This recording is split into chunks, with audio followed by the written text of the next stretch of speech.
Most people wait for their birthday. Some count the days. Some plan parties. Some expect messages, calls, attention. But there is another group, a quiet group. People who wake up on their birthday and treat it like any other day. No celebration, no announcement, no excitement. And the question is not, why don't they celebrate? The real question is, what do they know that others don't? Let us look at this simply. A birthday is supposed to be a celebration of existence, a reminder that you are here, that you matter. But for some people, a birthday is not a celebration.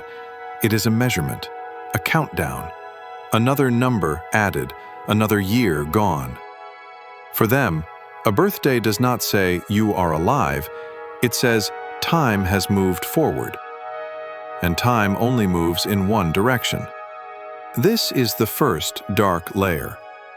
For some minds, birthdays are not joyful because they highlight the passage of time.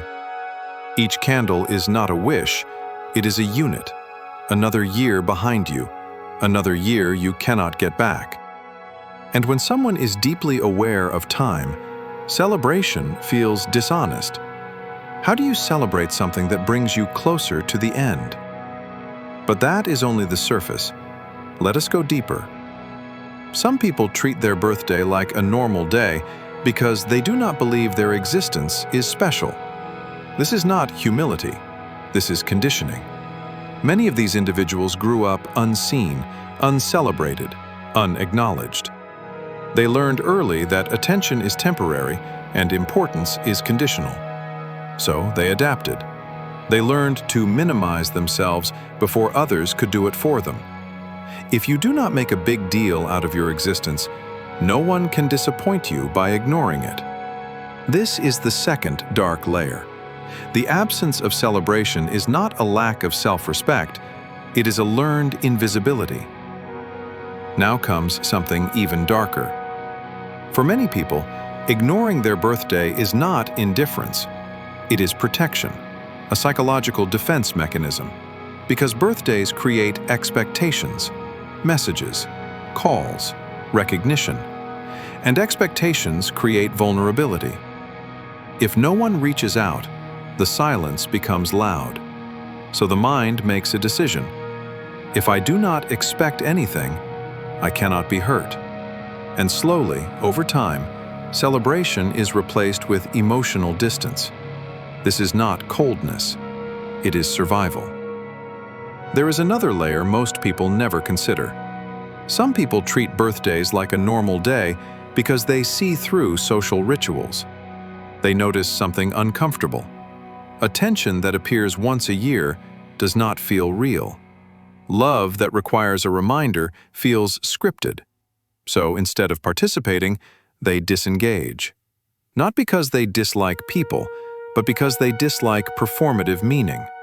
They do not want affection that exists on a schedule. This is not cynicism. It is precision. But for others, the reason is even more personal. Birthdays can carry memory, and memory can carry pain. A forgotten birthday, a lonely one, a birthday tied to loss, conflict, or disappointment. The brain does not forget patterns. If a day has been unsafe in the past, the mind marks it. So when the date returns, the emotional system stays guarded. No excitement, no anticipation, just emotional neutrality.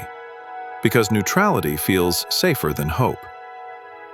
Now, let us talk about control, because this is important. Some people do not celebrate their birthday because they are reclaiming authorship over their life. Society tells them this day should matter. They respond with silence, not loudly, not rebelliously, quietly, by refusing to participate.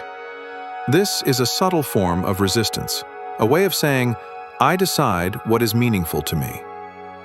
And finally, the deepest layer, the one most people avoid. Some people do not celebrate birthdays because they are deeply aware of mortality. Birth and death are not opposites. They are part of the same line. To celebrate one is to acknowledge the other. And for minds that sit with this reality, joy becomes complicated, not absent, but complex. They do not reject life, they simply see the whole picture. So when someone treats their birthday like a normal day, it does not mean they are broken. It does not mean they are ungrateful. And it does not mean they are unhappy. It often means they are aware. Aware of time, aware of expectations, aware of disappointment, aware of how fragile meaning can be. Here is the mistake most people make. They assume celebration equals happiness. It does not. Some people celebrate loudly to avoid thinking. Others stay quiet because they have already thought deeply. So the next time you meet someone who does not care about their birthday, do not rush to label them. Do not assume sadness. Ask a better question. Are they indifferent, or are they protecting something?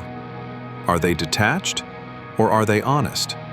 Because sometimes, treating a birthday like a normal day is not about ignoring life. It is about understanding it. End with this thought.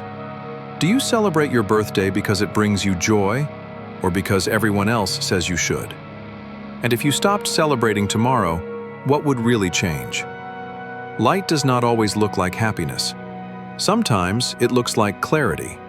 And clarity is not loud, it is quiet.